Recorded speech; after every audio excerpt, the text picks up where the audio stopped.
They walked in quietly, just another couple looking for dinner after a long day.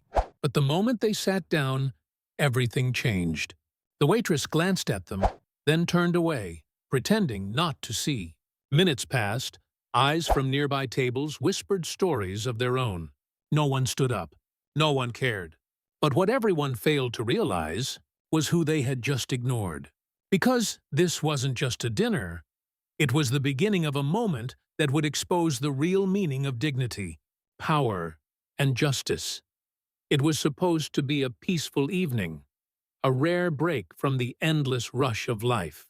Hakeem, a successful entrepreneur in his late 30s, had promised his wife Jasmine a quiet dinner after weeks of long work hours. They loved finding new places in town, small restaurants where no one recognized them, where they could just be themselves without the weight of expectations. That night, the city lights shimmered across the streets as they pulled up to a cozy-looking diner on the corner. The smell of grilled food and laughter from inside made it seem warm, inviting, and full of life. Hakeem smiled at Jasmine, holding her hand as they walked in. They didn't care about fancy interiors or expensive menus. They cared about moments, memories, and peace. But as they entered, something shifted in the air. The laughter seemed to fade. Conversations paused for a second, and subtle glances followed them to their table. Hakeem noticed, but he brushed it off. After all, this was supposed to be a normal night. Jasmine opened the menu, smiling softly. But her smile began to fade when she realized no one had come to serve them. A waitress walked past their table once, then twice. She smiled politely at the next table, took an order, even refilled glasses, but never looked their way. Time moved slower. The couple waited patiently, exchanging quiet glances, hoping it was just a mistake. But deep down, that familiar ache began to rise. The silent question every black person knows too well. Is it happening again? Still, Hakeem stayed calm. He had learned to hide the storm behind his eyes. What he didn't know was that this night, this simple dinner, would soon turn into a lesson the entire restaurant would never forget. Minutes turned into what felt like an eternity. The chatter around Hakeem and Jasmine's table grew louder, not because the room was noisy, but because their silence made every laugh, every clink of glass feel sharper. The waitress, young, blonde, with a rehearsed smile, moved gracefully from table to table, pouring drinks, taking orders, laughing at jokes.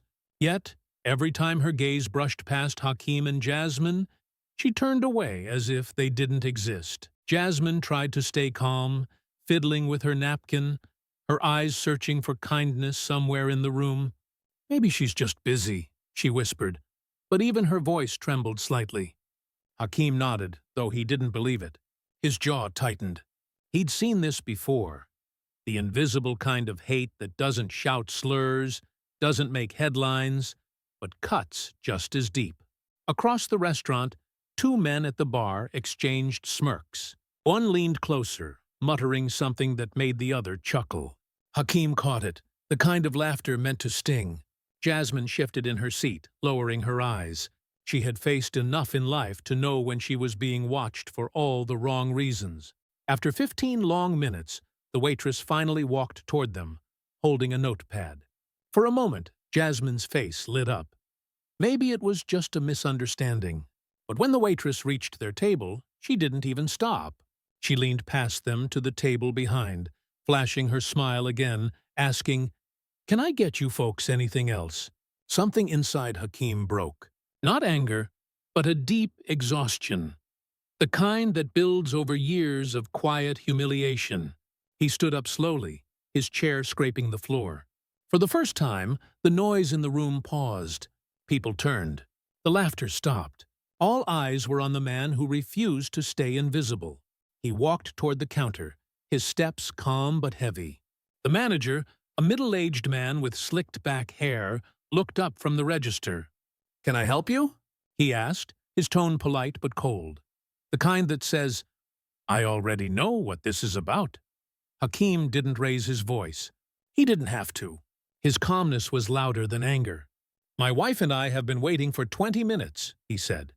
"Everyone around us was served. Except us."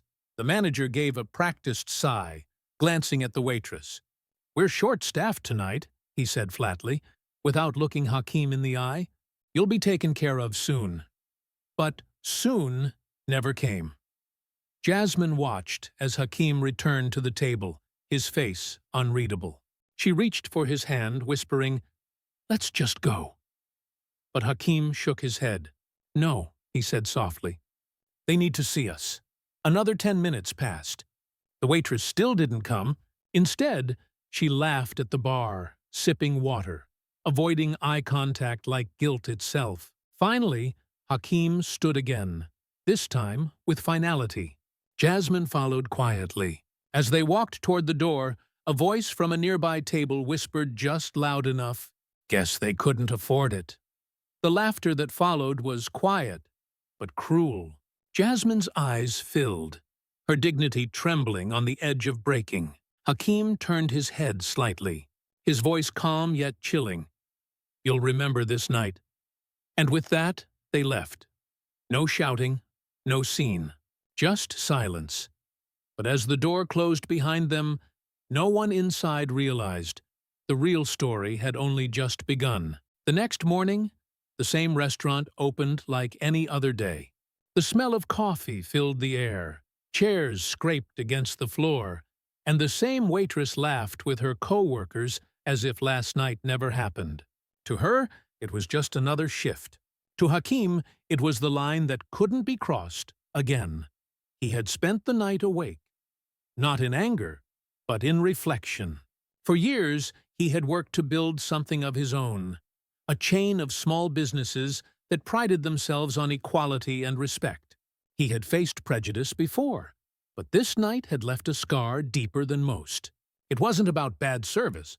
It was about what people believed they could get away with when they thought no one important was watching.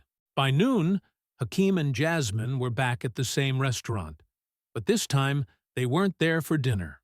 They were there with their lawyer. Confusion spread as they walked in. The waitress froze, her smile vanishing the second she recognized them. The manager stepped forward, forcing a polite grin. "Good afternoon," Hakim said calmly, sliding a folder across the counter. "That's the purchase agreement. As of today, this restaurant belongs to us." The silence that followed was deafening. The waitress blinked, unsure whether to speak. The manager's jaw dropped. He stammered, I don't understand." Hakim didn't raise his voice. He didn't need to. "Last night," he said, "you taught us how it feels to be invisible. Today, we're making sure no one else feels that way again." The papers were signed within hours. Staff whispered, some in disbelief, others in quiet shame. The waitress avoided his eyes the entire time, her laughter replaced with regret. As Hakim stood in the center of the restaurant that had once refused to see him, he looked around. Same tables, same walls, same air. But everything had changed, not because he owned it, but because he had turned humiliation into history. The world outside kept moving, but inside, one truth settled heavy in the air. Justice doesn't always shout. Sometimes, it just walks back in through the front door. A few weeks later, the diner didn't look the same. The walls had been repainted, the lighting was softer, and the energy inside felt different.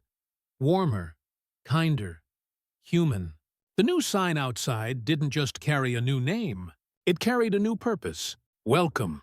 Everyone belongs. Hakim and Jasmine weren't in it for revenge. They didn't buy the restaurant to humiliate anyone. They bought it to prove a point. That dignity, compassion, and equality can rebuild what ignorance tries to destroy.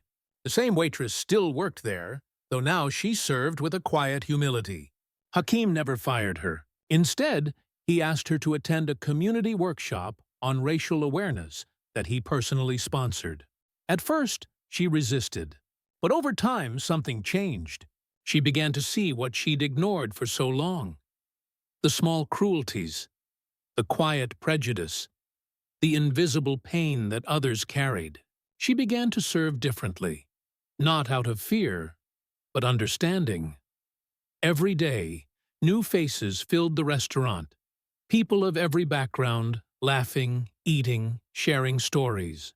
And in the middle of it all, Hakeem would often sit by the window with Jasmine, watching it unfold quietly, knowing that a single night of hate had birthed something far greater than anger. It had sparked change. He once said in a local interview, "We don't fix racism by shouting louder. We fix it by showing what respect looks like, even to those who once denied it to us." His words spread across social media, inspiring thousands. The story of the ignored couple who bought the restaurant became more than just a headline. It became a reminder. Because racism isn't always loud. Sometimes it's in the silence, in who we choose not to see, who we choose not to serve. And maybe the real question isn't what Hakeem did that night. Maybe it's this: how many more people will we choose to ignore before we finally decide to see each other? Don't miss more powerful real-life stories. Hit subscribe now.